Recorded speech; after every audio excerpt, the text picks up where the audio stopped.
السلام علیکم ورحمۃ اللہ وبرکاتہ۔ آج ہم مخرج نمبر 7 پڑھیں گے۔ ہم پڑھ رہے ہیں مخارج الحروف، حروف کے نکلنے کی جگہ۔ مخرج کہتے ہیں حرف کے نکلنے کی جگہ کو۔ آج ہمارے پاس حرف ہے لام۔ لام کہاں سے ادا ہوتا ہے؟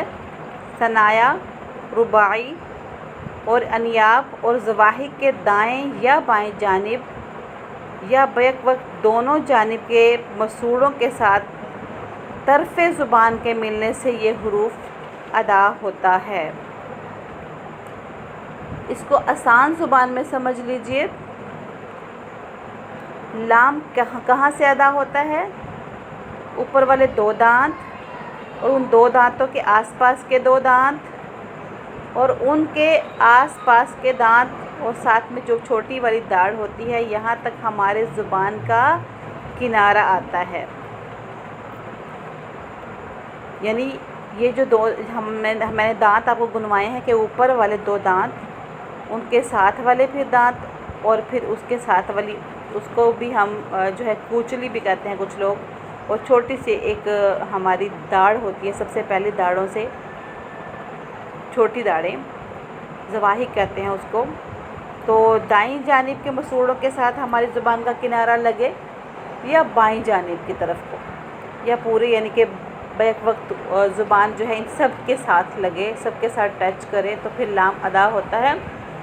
یہاں پہ تصویر میں چھوٹی سی شکل بھی بنا دی گئی ہے، زبان کو اوپر کی طرف اٹھا ہوا دکھایا گیا ہے، اور آپ لوگ بھی اس کو ادائیگی کرتے وقت اپنے چہرے کو شیشے میں دیکھیے، مرر میں دیکھیے، آپ کو پتہ چل جائے گا کہ آپ کی زبان جب اوپر کو اٹھتی ہے تو صرف آپ کے ایک سائڈ پہ کنارے لگ رہے ہیں یا دونوں سائڈوں پہ۔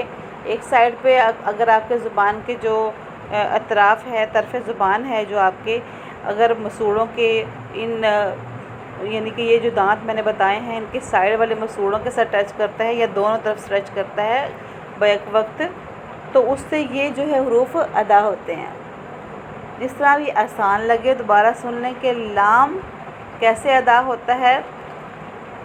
ثنایا، رباعی اور انیاب اور ضواحک کے دائیں یا بائیں جانب یا بیک وقت دونوں جانب کے مسوڑوں کے ساتھ طرف زبان کے ملنے سے یہ حروف ادا ہوتا ہے۔ یعنی لام جو ہے اوپر والے 2 دانت، ان کے سائڈ والے 2 دانت، ان کے سائڈ والے 2 دانت اور چھوٹی داڑھوں کے دائیں یا بائیں جانب یا ایک ہی وقت میں دونوں جانب کے مسوڑوں کے ساتھ زبان کے کنارے کے ملنے سے یہ حروف ادا ہوتا ہے، یہ حرف ادا ہوتا ہے۔